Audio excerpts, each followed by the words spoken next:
मैं प्रोफेसर आनंद प्रकाश त्रिपाठी रत्नेश। व्याख्यान का विषय है योग दर्शन में समाधि।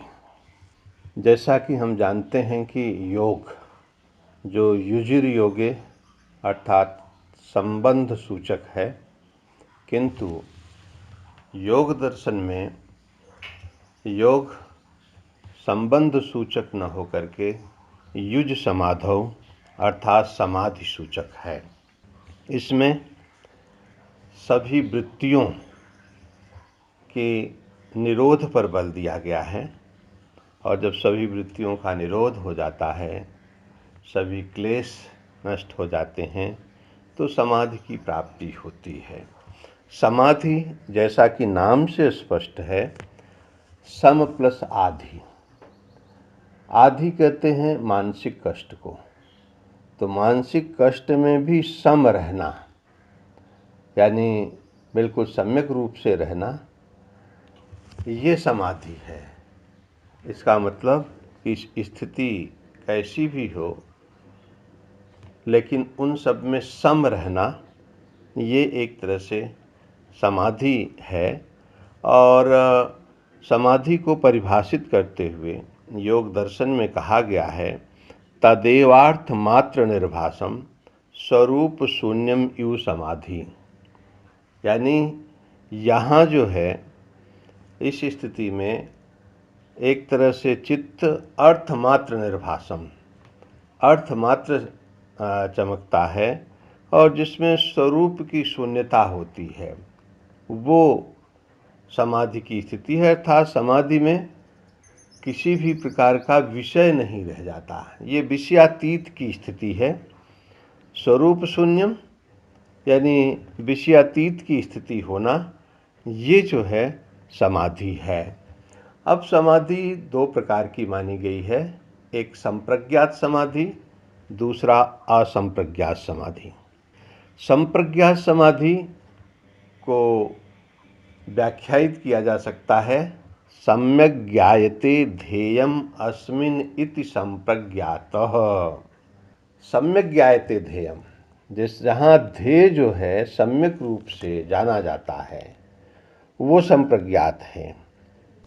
यानी सम्यक ज्ञायते ध्येयम, ध्येय जहाँ पूरी तरह से जाना जाता है, सम्यक रूप से जाना जाता है, वो संप्रज्ञात समाधि की स्थिति है। यानी यहाँ अविद्यादि क्लेश नहीं होते हैं, अविवेक की स्थिति नहीं होती, सम्यक ज्ञान की स्थिति है। तो इस तरह से जहाँ ध्येय को पूरी तरह से जान लिया जाता है, वो संप्रज्ञात समाधि है। इससे स्पष्ट होता है कि इस स्थिति में समाधि जो है, संप्रज्ञात समाधि, इसे चार प्रकार का माना गया है। वितर्क विचारानंदास्मिता रूपानुगमात संप्रज्ञातः। विषय के भेद के आधार पर, विषय भेद के आधार पर इसे चार भागों में विभक्त किया गया है संप्रज्ञात समाधि को। एक तो सवितर्क समाधि, सविचार समाधि, सानंद समाधि और शाश्वत समाधि। तो ये चार प्रकार की समाधि के अध्ययन के पूर्व हमारी जो चित्त की अवस्था है, मन की मानसिक स्थिति जो है, उसको भी जान लेना जरूरी होता है, जिसे योग दर्शन में चित्त की भूमियाँ कहा गया है।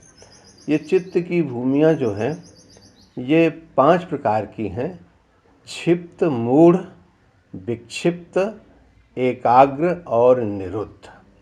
ये 5 प्रकार की भूमियाँ अर्थात 5 प्रकार की मानसिक अवस्थाएं हैं। हर व्यक्ति की मानसिक अवस्था 5 तरह की हो सकती है, जिसमें पहला है क्षिप्त अवस्था।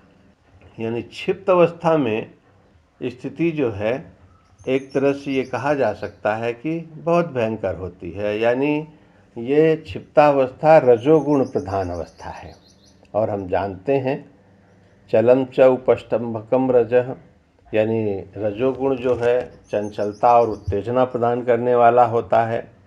क्षणे रुष्टा क्षणे तुष्टा की स्थिति होती है, स्थिरता नाम की कोई चीज़ होती नहीं। हर क्षण जो है इसमें हम देखते हैं कि चित्त जो है विषयों की ओर भागता रहता है, एक क्षण भी चित्त केंद्रित नहीं होता। तो ये जो क्षिप्तावस्था है, जो रजोगुण प्रधान अवस्था है, इसमें चित्त एक क्षण भी केंद्रित नहीं होता। और जब चित्त केंद्रित नहीं होगा तो योग साधना कैसे हो सकती है, योग की दिशा में आगे कैसे बढ़ा जा सकता है। इसलिए कहा यह जाता है कि ये रजोगुण प्रधान जो क्षिप्तावस्था है, ये कथमपि किसी भी प्रकार योग के अनुकूल अवस्था नहीं है। दूसरी अवस्था है मूढ़ावस्था। मूढ़ावस्था में कहते हैं कि ये तमोगुण प्रधान की अवस्था है, तमोगुण की प्रधानता रहती है। और हम जानते हैं कि गुरुवरणकमेव तमः, तमोगुण जहाँ होता है वहाँ व्यक्ति हर समय भारीपन का अनुभव करता है, निद्रा तंद्रा आलस्य का अनुभव करता है और हर समय व्यक्ति उदास सा रहता है। तो उदास व्यक्ति, प्रमत्त व्यक्ति साधना क्या कर पाएगा, वो योग की ओर कैसे बढ़ पाएगा, हर समय तो आलस्य में डूबा रहता है। तो इसका मतलब ये हुआ कि तमोगुण प्रधान जो मूढ़ावस्था है वो भी योग के अनुकूल नहीं है। और तीसरी अवस्था है विक्षिप्त अवस्था।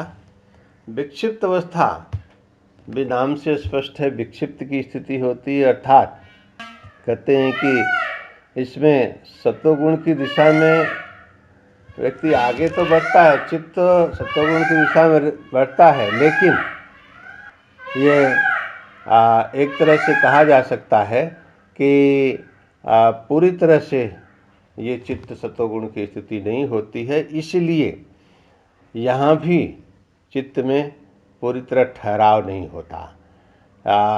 यूँ कह सकते हैं कि जो एकाग्रता होनी चाहिए साधना के लिए, योग के लिए, वो साधना यहाँ भी नहीं बनती। इसलिए ये विक्षिप्त अवस्था भी योग के अनुकूल अवस्था नहीं है। तो न क्षिप्त अवस्था, न मूढ़ अवस्था, न विक्षिप्त अवस्था योग के अनुकूल है। अब बची दो अवस्थाएं, एकाग्र और निरुद्ध। एकाग्र जैसा कि नाम से स्पष्ट है कि यहाँ चित्त एकाग्र होता है, यहाँ चित्त विषय पर एकाग्र होता है और यही जो विषय की एकाग्रता है, इसी को संप्रज्ञात समाधि कहते हैं। यानी विषय की जो एकाग्रता है यही संप्रज्ञात समाधि है, क्योंकि यहाँ विषय एकाग्र होता है और ये एकाग्रता विषय की होती है। तो विषय की सूक्ष्मता के आधार पर ये एकाग्रता को लेकर के ये चार प्रकार के भेद किए गए, जिसमें सवितर्क समाधि, सविचार समाधि, सानंद और शाश्वत समाधि। कहते हैं सवितर्क समाधि नाम से स्पष्ट है कि यहाँ तर्क वितर्क तो चलता है, लेकिन यहाँ जो विषय होता है जिस पे ध्यान केंद्रित किया जाता है वो बिल्कुल स्थूल विषय होता है। और स्थूल विषय जैसे हम कह सकते हैं पंचमहाभूतों के विषय हैं, अर्थात जैसे मूर्ति है, तो ये मूर्ति जैसी चीज़ पर जब हम ध्यान केंद्रित करते हैं तो ये एक तरह से सवितर्क समाधि की स्थिति होती है। लेकिन जब हमारा विषय इससे सूक्ष्म होता है, अर्थात जब तन्मात्र जैसे विषय होते हैं, तो विषय की सूक्ष्मता जब बढ़ती है, यानी मूर्ति आदि से जब हम आगे बढ़ करके तन्मात्र आदि जैसे सूक्ष्म विषय पर जब ध्यान केंद्रित करते हैं, तो वो स्थिति जो है सविचार समाधि की स्थिति होती है। यहाँ विषय की सूक्ष्मता जो है वितर्क से होती है। इसी तरह से जब हम और आगे बढ़ते हैं तो जिसे सानंद समाधि कहा गया है, इसमें विषय और सूक्ष्म होता है और विषय की स्थिति जो है वो इंद्रियों की स्थिति मानी गई है। इंद्रिय जैसे सूक्ष्म हैं, उनकी शक्ति जो है इंद्रियों की वो सूक्ष्म है। तो इंद्रियों की सूक्ष्मता का जो विषय है वो इसमें बनता है, अर्थात इंद्रियां विषय बनती है। आनंद समाधि जो सानंद समाधि है, और अंतिम जो शाश्वत समाधि है, ये आनंद से भी जो सूक्ष्म विषय यानी अस्मिता का होता है। अस्मिता दृग् दर्शन शक्तियों एकात्मता रेव अस्मिता, यानी दृष्टा और अंतःकरण का जो एकात्मिक रूप है वो अस्मिता होता है। तो वो जब सूक्ष्म विषय अगर योग का बनता है तो उसे जो है शाश्वत समाधि कहा गया है। तो इस तरह से हम ये देखते हैं कि जो चारों समाधि है, चारों समाधि में विषय होता है। अब ये जरूर है कि सवितर का विषय स्थूल होता है, उससे फिर सूक्ष्म विषय सविचार का होता है, उससे सूक्ष्म विषय आनंद का होता है, और उससे सूक्ष्म विषय जो है सात्विक समाधि का होता है। लेकिन संप्रज्ञात में विषय की स्पष्टता होती है, विषय होता है, और विषय होने के कारण जो है इसे ये कहा गया है कि कोई न कोई आलंबन तो रहता है, विषय का आलंबन रहता है। अब ये है कि वो सूक्ष्म विषय हो या स्थूल विषय हो, तो चूँकि विषय का आलंबन है इसको, इसलिए इसका एक दूसरा नाम भी है सालंबन समाधि या सालंब समाधि। यानी जहाँ अवलंबन बना रहता है उसे सावलंब समाधि, सालंब समाधि, यानी वहाँ अवलंबन रहता है, सहारा रहता है, विषय पर ध्यान केंद्रित करते हैं, इसलिए इसको सालंब समाधि भी कहा गया है। और यही नहीं, इसको सबीज समाधि भी कहा गया है। सबीज समाधि इसलिए कहा गया है कि इसमें जो है संस्कार शेष रहते हैं, संस्कार, कर्म संस्कार शेष रहते हैं, और वो कभी भी प्रकट हो सकते हैं, क्योंकि यहाँ जो कर्म संस्कारों की स्थिति है वो दग्ध बीज की स्थिति नहीं है। तो इसलिए वो जो कर्म संस्कार शेष रहते हैं वो समय के साथ फिर से उत्पन्न हो सकते हैं। तो इसलिए इसको सबीज समाधि कहा गया है, यानी इसमें बीज बना रहता है, अंकुरण बना रहता है, इसलिए इसको सबीज समाधि कहते हैं। तो एक तरह से ये संप्रज्ञात समाधि, चूँकि इसमें विषय रहता है, विषय का अवलंबन रहता है, तो इसे स्वावलंब समाधि भी कहते हैं। और चूँकि इसमें कर्म संस्कार शेष रहते हैं, पूरी तरह से कर्म संस्कार नष्ट नहीं होते, इसलिए इसको जो है सबीज समाधि भी कहा गया है।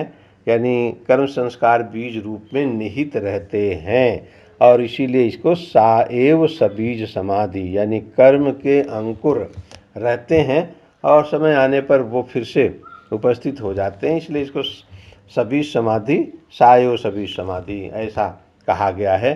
तो इस तरह से संप्रज्ञात समाधि जो है सबीज समाधि है, स्वावलंब समाधि है। और अवस्था की दृष्टि से देखा जाए तो एकाग्र अवस्था की स्थिति है। अब जब इससे आगे बढ़ते हैं तो वो है असंप्रज्ञात समाधि। असंप्रज्ञात समाधि जो है एक तरह से कह सकते हैं कि यहाँ जो है ये निरुद्ध अवस्था कहलाती है। अवस्था की दृष्टि से निरुद्ध अवस्था है। इसका मतलब है कि इसमें सारी चित्तवृत्तियाँ निरुद्ध हो जाती हैं, सारे विषय निरुद्ध हो जाते हैं, सारे क्लेश निरुद्ध हो जाते हैं, ये सब कुछ नष्ट हो जाता है। यानी यहाँ कुछ शेष नहीं रहता है, यहाँ कोई अवलंबन नहीं रहता है, इसलिए अवलंबन न होने के कारण इसको निरालंब समाधि कहा गया है। यानी यहाँ विषय नहीं रहते, क्योंकि ध्याता, ध्यान और ध्येय की त्रिपुटी एक रूप हो जाती है। यहाँ ध्याता ध्यान अलग नहीं है, ध्याता ध्येय अलग नहीं है, ध्याता ध्येय और ध्यान की एक रूपता हो जाती है, ये अद्वैत की स्थिति होती है। यहाँ कोई विषय नहीं होता, कोई अवलंबन नहीं होता ध्यान केंद्रित करने के लिए, इसलिए इसको निरावलंब समाधि कहा गया है। इसको निर्बीज समाधि भी कहते हैं। निर्बीज समाधि यानी किसी भी प्रकार का बीज नहीं रहता है। इसका मतलब यहाँ कर्म संस्कार शेष नहीं रह जाते, सूक्ष्मतम रूप में भी शेष नहीं रहते। यहाँ कर्म संस्कारों की स्थिति बिल्कुल दग्ध बीज की स्थिति होती है। जैसे दग्ध बीज, भुना हुआ बीज अंकुरित नहीं हो सकता, वैसे ही कर्म संस्कार अब यहाँ अंकुरित नहीं हो सकते, इसलिए ये निर्बीज समाधि है। इसमें जो है तस्यापि निरोधे सर्व निरोधात निर्बीज समाधि। पातंजल योग सूत्र कहता है कि तस्याप निरोधे सर्व निरोधात निर्बीज समाधि। तस्याप निरोधे यानी इसका मतलब है कि जो संप्रज्ञात के विषय हैं, जो संप्रज्ञात की सविशता की स्थिति है, जो संप्रज्ञात की स्वावलंब की स्थिति है, ये सब कुछ निरोध हो जाने से सर्व निरोधात, यानी सारी चीज़ें जब निरुद्ध हो जाती है, कर्म संस्कार भी नष्ट हो जाते हैं, सारे विषय नष्ट हो जाते हैं, सारे जो क्लेश नष्ट हो जाते हैं, वृत्तियां नष्ट हो जाती हैं, तो उस स्थिति को निर्विष समाधि की स्थिति कहा गया है, निरावलंब समाधि की स्थिति कहा गया है। और इस समाधि को जो है धर्म मेघ की स्थिति भी मानते हैं। निरुद्धावस्था है ही चित्त की अवस्था की दृष्टि से। ये धर्म मेघ, हम जानते हैं कि जैसे मेघ बादल जो है वो बारिश करता है तो किसान जो है बहुत खुश होते हैं, उनका चित्त शांत होता है और किसानों को लगता है कि उनका जीवन सफल हो गया है। तो वैसे ही योग साधना में रत जो योगी है, जब वो योग साधना करता है तो योग साधना करते हुए जब सारी वृत्तियों का वो निरोध कर लेता है तो कहते हैं कि ऐसे अमृत रूपी योग की वर्षा होती है कि उससे किसी भी प्रकार की शिकवा शिकायत नहीं रहती। उस योगी का चित्त बिल्कुल शांत हो जाता है। तो ऐसी उस शांत चित्त को जो है, शांत अवस्था को, ऐसी वो शांत अवस्था जो है वो एक तरह से कह रहे हैं कि वही धर्मेक की स्थिति है, वही असंप्रज्ञात समाधि की स्थिति है।